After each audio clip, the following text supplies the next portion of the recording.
নমস্কার বন্ধুরা, আমি আজকে পনির রান্না করব একদম সাদাভাবে। পেঁয়াজ রসুন কিছুই থাকবে না, তেল মশলা কম। তেল মশলা খাওয়া গরমের দিনে অত ভালো না, শরীর খারাপ করতে পারে। ওই জন্য একদম অল্প তেল মশলায় আমি পনির রান্না করব, সাথে থাকো।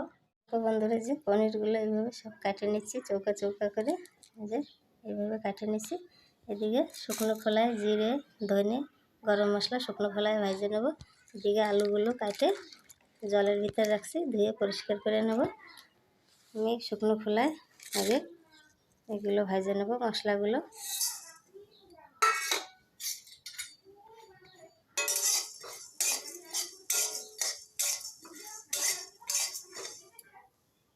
দেখো বন্ধুরা, শুকনো খোলায় জিরে ধনেগুলি গরম মশলাগুলি ভাজা হচ্ছে, নামাই নেব।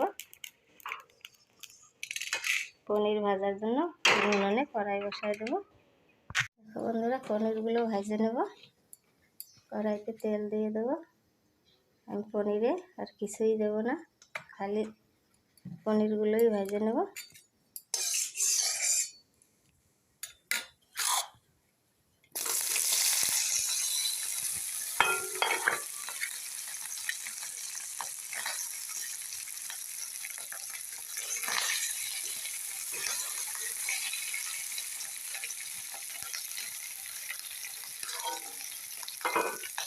পনিরগুলো ভেজে নিয়ে ফিরে আসবো।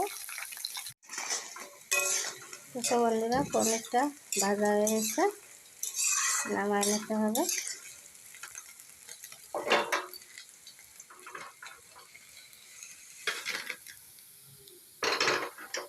একদম সাধারণভাবে রান্না করতেছি, এতে কোনো মশলাই পড়বে না, খালি ওই গুঁড়ো মশলাটাই পড়বে। একদম কম তেল মশলা, গরমের ভিতরে নিজের জন্য খুবই ভালো হবে। এখানে দিয়ে দেবো জিরে,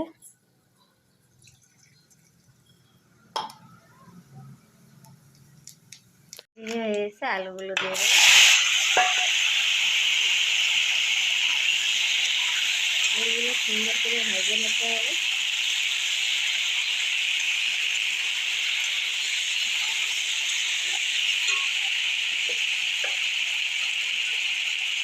হলুদ গুঁড়ো,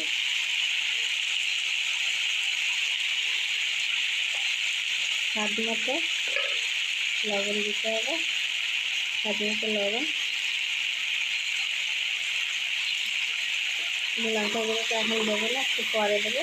আলুগুলো ভেজে নিয়ে তারপরে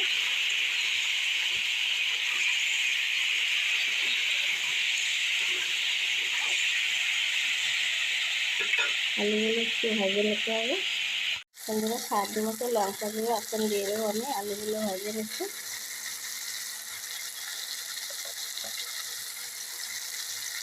দিয়ে আর একটু ভেজে নেবো সুন্দর করে।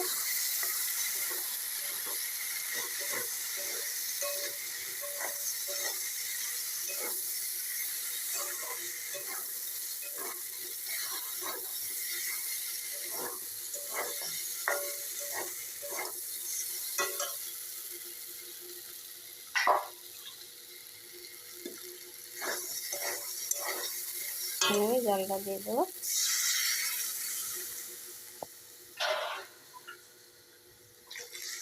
পরিমাণ মতো জল দিতে হবে।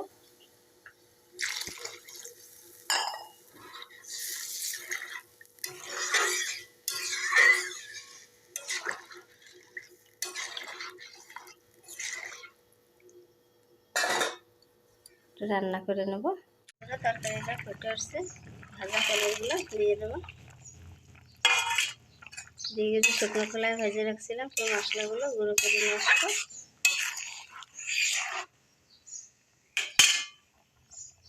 ভেজে রাখা গুঁড়ো মশলা যে গুঁড়ো করে নিয়ে এসে দিয়ে দেবো।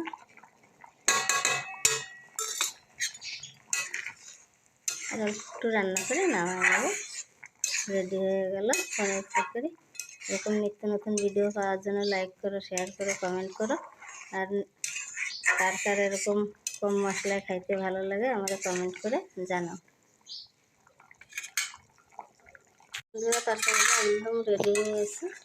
দেখো, নামাই নিলেই হয়ে যাবে। গরম গরম ভাতের সাথে খাইতে খুবই সুন্দর লাগবে। এরকম কম মশলায় আপনারাও রান্না করে খান, খাইয়ে কীরকম লাগে আমারে কমেন্ট করে জানান।